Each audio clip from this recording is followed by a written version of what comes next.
One button predicts the future, and the other reveals the past. Welcome to the world of exponential and logarithmic functions. I'm your guide to mastering this time machine. In this explainer, we're going to crack the exact codes you need to absolutely crush your Class 12 board exams, JEE, and beyond. Okay, let's dive right into this. Our mission today? Mastering these two holographic buttons you see right here. The blue button moves time forward, predicting explosive growth, while the red button reverses time, investigating the past. By the end of this run, you're going to be in complete control of both of them.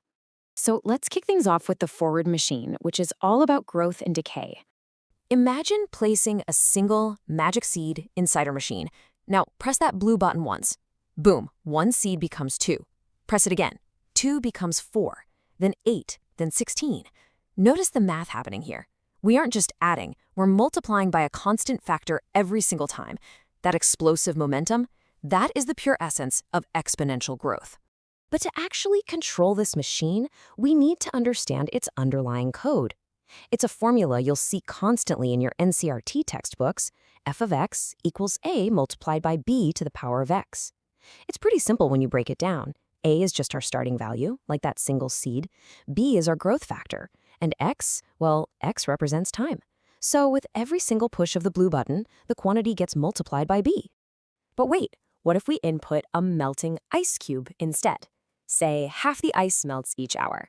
100 grams becomes 50, then 25, then 12.5.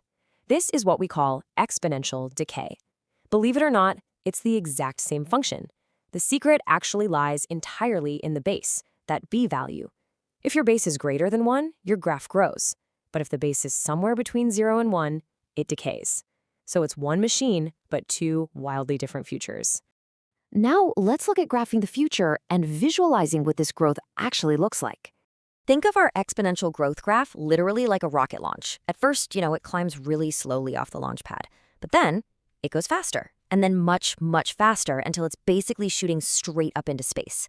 That dramatic, sweeping curve, that is the absolute signature of exponential growth.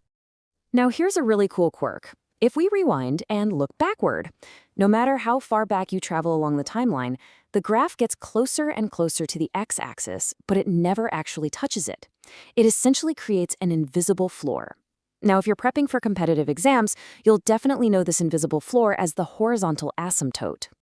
Moving right along, let's talk about logarithms, or as I like to call them, our time detectives. So instead of asking, hey, what happens after 3 hours, the red button asks, wait, how many hours did it take to get here? Let's say your bacteria population reached 64, and you really want to know how many doublings already happened to get to that number.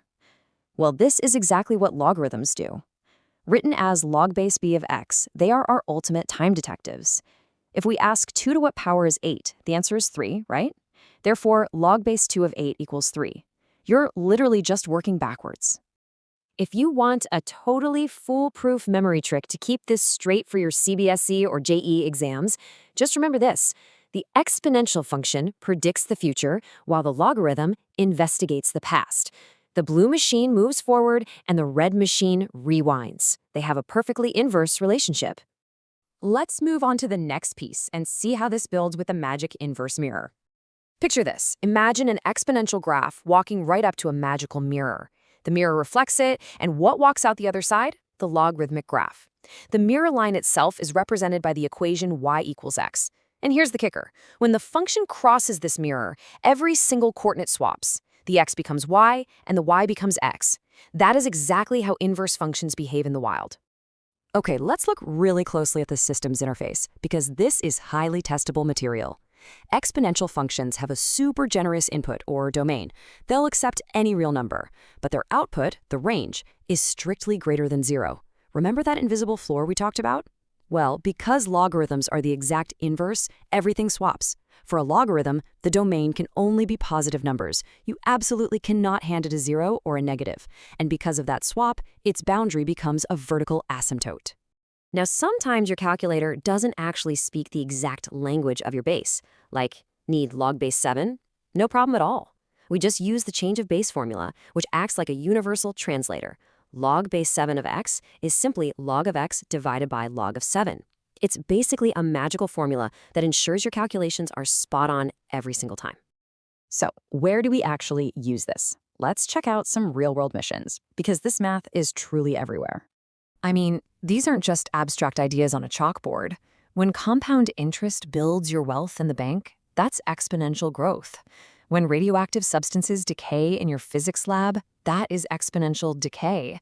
And those logarithmic time detectives we talked about, scientists rely on them to measure earthquake magnitudes, sound intensity in decibels, the pH scale in your chemistry class, and even the brightness of distant stars. It's pretty amazing.